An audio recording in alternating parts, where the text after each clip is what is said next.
And that's a law that I have been interested in. I ride jet ski all the time. Sometimes I go up to Lake Minnetonka and rent jet skis up there as well. So I guess I will need to get a permit for that because it says for all ages renting. So something to look into. Yeah. Very different, especially a lot of people are always on the water and they might not be aware of this new law. Absolutely. And as I mentioned right before the commercial break, this weekend is going to be a big time to get out on the water. And we have some decent weather for the weekend itself.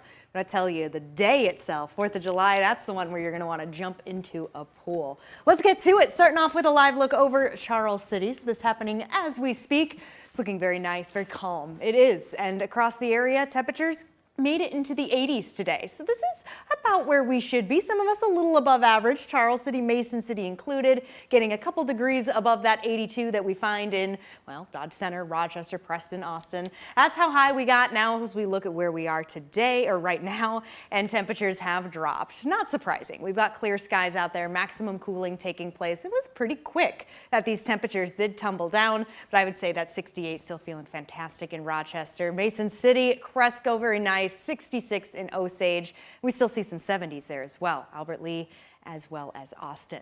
All right, moving over to satellite and radar. Not busy at all. We don't have to linger on that too long. I'll zoom things out. We can see where a lot of the busier activity can be found. That is further to the west, and that is moving to the southeast. It won't necessarily impact us, but I mentioned this at the beginning of the newscast. It is a sign, at least to us meteorologists, that the high pressure is moving out or getting pushed out rather. Low pressure is building. It's not a very deep low pressure system, but it's something there, and it is helping to push this high further to the east, getting it out of the region and welcoming back clouds as well as some rain chances. Now, it's just a matter of how high these rain chances are. I'm going to fast forward into our Wednesday morning, 7 a.m., beautiful sunny skies, at least for the most part, maybe some thin clouds further to the south, further to the north. We also start to see these southern winds coming back in. That's going to play a role as it brings back moisture, it brings back energy, it brings back instability, and it also brings back some warmth. We're looking to be warmer on Wednesday,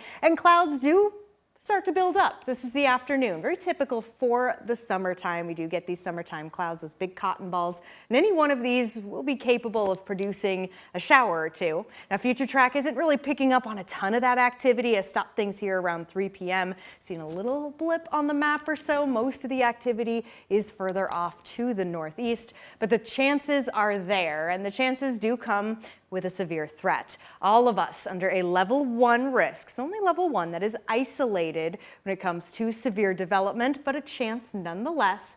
Biggest threats, damaging winds, larger hail from these pop-up showers. We're talking the PM hours, so afternoon into the evening is when we will have our eyes on that.